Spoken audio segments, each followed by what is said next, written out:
Devil से शादी। अगले दिन अंश रॉकी के साथ अपने ऑफिस के केबिन में बैठा हुआ था। उसके हाथ में रॉकी द्वारा तनुश्री की लाई हर इन्फॉर्मेशन थी। सारी चीज़ों को पढ़ने के बाद अंश बोला, इस इन्फॉर्मेशन से साफ साफ पता चलता है कि इस लड़की की असली पहचान तनुश्री नहीं बल्कि कुछ और ही थी। जिस जगह पर उसकी डेड बॉडी मिली वहाँ से कुछ पता चला? रॉकी बोला, सर हमने ऑलमोस्ट पूरी जगह को छान मारा लेकिन वहाँ किसी ने भी उस डेड बॉडी को लाते हुए नहीं देखा और ना ही कोई सबूत मिला। तनुश्री के पोस्टमार्टम से यही पता चला है कि उसकी मौत चाकू लगने की वजह से हुई थी। और कमाल की बात यह है कि उस जगह पर हमें एक चाकू तो दूर कोई नुकीली चीज भी नहीं मिली जिससे इंसान को मारा जा सके। अंश सोचते हुए बोला, इसका मतलब यही है कि उसका मर्डर हुआ है और ये मर्डर किसी ऐसे इंसान ने किया है जिसे आदि और तनुश्री के बारे में पता था और उसे ये भी पता था कि मैं तनुश्री को रोकने की कोशिश करूँगा। पंकज बोला, सर ऐसा कौन हो सकता है? I mean, हमारे कितने सारे दुश्मन हैं, उनको ये सभी इन्फॉर्मेशन निकालने में बहुत टाइम लग जाता और अगर वो ऐसा कुछ करते तो हमें पता चल जाता। अंश बोला, कोई तो है, कोई ऐसा जो हमारे बहुत करीब है। दीवान कॉर्पोरेशन। हर्ष अपने ऑफिस के केबिन में बैठा था। उसे रह रहकर उस फोन कॉल की याद आ रही थी जिसे अंश ने उठाया था। उसने बहुत कोशिश की लेकिन उसे निमी से रिलेटेड और ज़्यादा इन्फॉर्मेशन नहीं मिल पाई थी। ऐसा लग रहा था जैसे कोई जानबूझकर उसकी आइडेंटिटी को हाइड कर रहा हो। फिर हर्ष निमी से जुड़ी सारी कड़ियों को जोड़ने लगा। वो बार बार उन सभी चीज़ों को याद कर रहा था और बार बार ये समझने की कोशिश कर रहा था कि आखिर ऐसा कौन सा इंसान हो सकता था जिसके बारे में वो जानना चाहता था लेकिन जान नहीं पा रहा था। और वो इंसान जब चाहे हर्ष से कांटेक्ट कर सकता था। उसने हर्ष को गिफ्ट भेजकर यह साबित भी कर दिया था और साथ ही हर्ष को यह बता दिया था कि निमी सिर्फ उसकी है तो उससे दूर रहने में ही हर्ष की भलाई थी।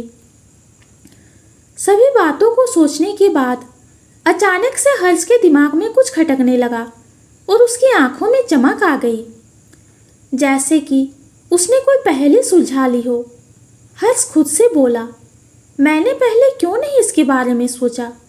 क्या ये पॉसिबल है? लेकिन क्यों नहीं पॉसिबल हो सकता है? निमी है ही इतनी सुंदर और मासूम कि किसी का भी दिल आ जाए उस पर। तभी पवन हर्ष के केबिन में आते हुए बोला, मीटिंग की सारी प्रिपरेशन हो गई है, ठीक वैसे ही जैसे कि आपने कहा था। हर्ष ऑर्डर देते हुए बोला, मीटिंग को कैंसिल करो। पवन ने शॉक्ड होते हुए कहा, क्या मीटिंग कैंसिल? पर अभी आधे घंटे पहले ही आपने सभी डिपार्टमेंट के मैनेजर के साथ मीटिंग करने का बोला था। हमने जैसे तैसे करके इतने कम टाइम में मीटिंग की प्रिपरेशन की है और अब उसे कैंसिल करना है। असल में आधे घंटे पहले हर्ष बहुत ही ज़्यादा गुस्से में था, इसलिए उसने अचानक से ही मीटिंग के लिए बोल दिया था और सारे डिपार्टमेंट को सिर्फ 20 मिनट का टाइम दिया था। जैसे ही सबने इस अचानक मीटिंग के बारे में सुना तो उन सभी मैनेजर को तो जैसे सांप ही सूंघ गया, क्योंकि आज सभी ने हर्ष को ऑफिस में गुस्से से आते हुए देखा था। वो सभी समझ गए थे कि जरूर आज एक तो लोगों की जॉब से हाथ धो बैठेंगे। लेकिन अचानक ही अब हर्ष ने मीटिंग कैंसिल करने को बोलकर बेचारे पवन को छोटा सा हार्ट अटैक दे दिया था, क्योंकि उसमें किसी और का तो कुछ नहीं पता पर उसकी जो मेहनत और एनर्जी लगी वो वेस्ट हो गई। पर बेचारा अब अपने मन में हर्ष को कोसने के बजाय कर भी क्या सकता था। हर्ष ने जब देखा कि पवन ने उल्टा उसी से क्वेश्चन किया है तो वह अपनी एक आईब्रो उठाकर बोला, क्या तुम मुझसे क्वेश्चन करने की कोशिश कर रहे हो? पवन हकलाते हुए बोला, ना ना नहीं सर, नॉट एट ऑल, मैं तो सिर्फ कंफर्म कर रहा था। हर्ष बोला, हो गया कंफर्म कि अब मीटिंग नहीं हो रही है? पवन ने बोला, हो गया सर, लेकिन क्या उसकी कोई खास वजह? हर्ष बोला, हाँ, तुम्हें अब अंश मित्तल के बारे में इंफॉर्मेशन लानी है, और वो भी उसकी पर्सनल लाइफ के बारे में। पवन हड़बड़ाते हुए बोला, क्या क्या क्या सर, आप ये क्या बोल रहे हैं? मुझसे अंश मित्तल की इन्फॉर्मेशन लानी है? सर, आप नहीं चाहते कि मैं जीऊँ तो आप ऐसे ही मुझे बोल दीजिए, मैं सुसाइड कर लेता हूँ। आप मुझे मौत के मुंह में भेजने का खतरा क्यों मोल ले रहे हैं? पवन आगे बोला, मैंने तो सुना है कि अंश मित्तल के कनेक्शन माफिया वर्ल्ड से भी है। जब तक मुझे उनके बारे में कुछ पता चलेगा तब तक वो मुझे ठिकाने भी लगा देंगे। उसने एक ही सांस में सब कह दिया। कुछ देर बाद पवन अपने केबिन में बैठा हर्ष को 100 गालियां दे रहा था, क्योंकि उसने उसे मनाने की बहुत कोशिश की, लेकिन हर्ष नहीं माना और पवन को अंश की इन्फॉर्मेशन लाने को बोल दिया। पवन आज भी उस दिन को कोस रहा था जब उसने इस जॉब को ज्वाइन किया था। मित्तल हाउस। आदि कल से रूम से बाहर नहीं आया था, इसलिए अब काव्या को उसकी टेंशन हो रही थी। आदि ने रूम को अंदर से लॉक कर लिया था और किसी के बोलने पर भी नहीं खोल रहा था। काव्या जल्दी से राघव के पास जाकर बोली, आदि कल से गेट नहीं खोल रहा है और कुछ खाया भी नहीं है। उनकी बात पर राघव को भी टेंशन होने लगी। उन्होंने भी गेट खुलवाने की कोशिश की, लेकिन गेट ओपन नहीं हुआ। लास्ट में डुप्लीकेट की से गेट को खोला गया और अंदर जाकर राघव और काव्या ने देखा तो आदि अपने बेड पर सो रहा था। काव्या जल्दी से उसके पास आई और उसके सिर पर हाथ रखा तो वह चौंक गई, क्योंकि आदि की पूरी बॉडी फीवर से तप रही थी। काव्या डरते हुए राघव से बोली, इसे तो बहुत तेज बुखार है, जल्दी से डॉक्टर को बुला दीजिए। काव्या की डरी हुई आवाज सुनकर राघव ने उसे शांत किया और डॉक्टर को बुलाया। इधर अंश के रूम में निमी अंश के सीने पर सिर रखकर बैठी हुई थी। उसे अभी भी आदि के बारे में नहीं पता चला था। वहीं अंश अपने फोन पर मेल्स चेक कर रहा था। आज अंश ऑफिस नहीं गया था, जिसका रीजन निमी ही थी, क्योंकि उसने अपनी इमोशनल बातों से अंश को ऑफिस जाने से रोक लिया था।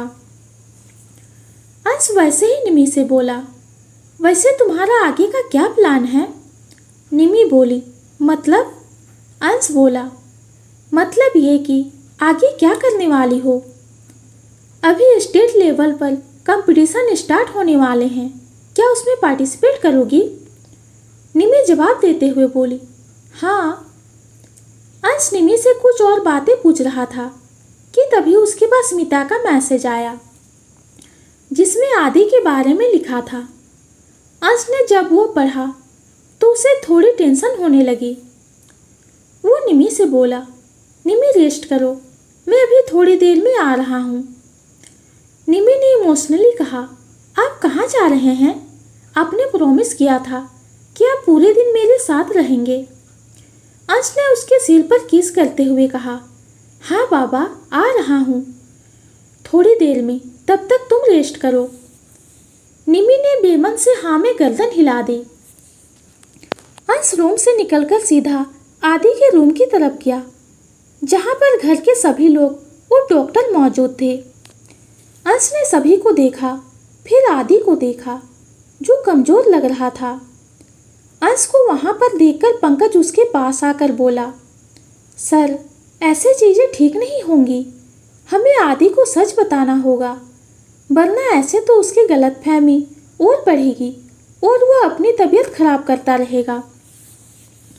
अंश बोला, तुम्हें क्या लगता है, अगर बिना किसी सबूत के उसे बताओगे तो वो विश्वास करेगा? पंकज बोला, हम संदीप सर के बारे में बता सकते हैं या फिर उससे मिलवा सकते हैं, फिर वो खुद ही सारे सच्चाई आदि को बता देंगे। अंश मना करते हुए बोला, नहीं, संदीप की हालत अभी पूरी तरह से ठीक नहीं हुई है।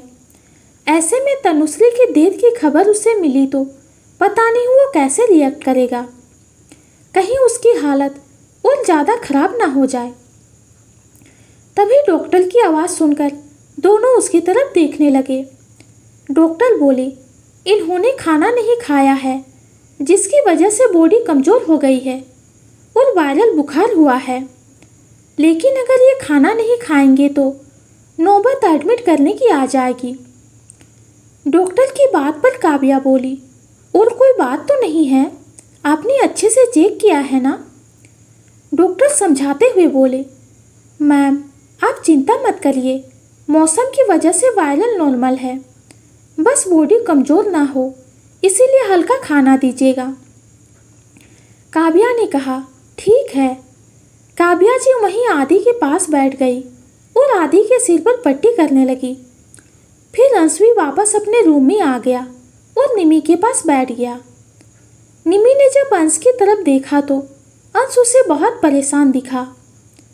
अंश को परेशान देखकर निमी को भी टेंशन हो गई, क्योंकि ऐसा बहुत ही कम हुआ था जब वो परेशान दिखा हो।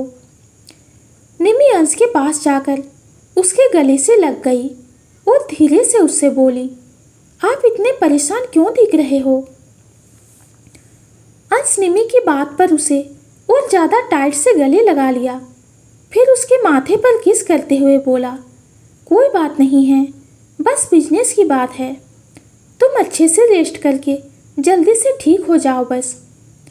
इस पर निमी चिढ़ते हुए बोली, ये क्या, आप मुझे बात बात पर बच्चों की तरह सिर पर किस देते हैं? निमी की बात पर अंश हंसते हुए बोला, हरकतें तो तुम छोटी बच्ची की तरह ही करती हो। ये सुनकर निमी ने अपना मुंह बना लिया। ये देखकर अंश निमी के सिर को ऊपर करके उसके लिप्स पर किस करने लगा।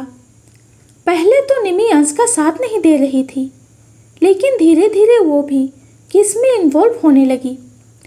दोनों बहुत डीप किस कर रहे थे।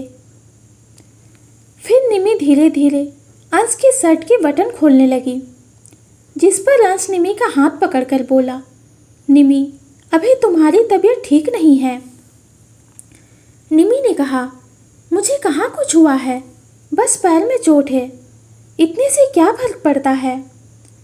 निमी की बात पर अंश कुछ बोलता उससे पहले निमी ने अंश के लिप्स को ब्लॉक कर दिया और उसे फिर से किस करने लगी।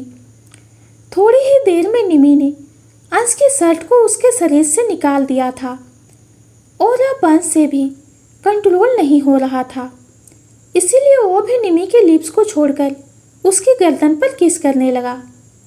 तभी निमी बोली, आप प्लीज नेक पर बाइट मत करिएगा, छुपते नहीं हैं।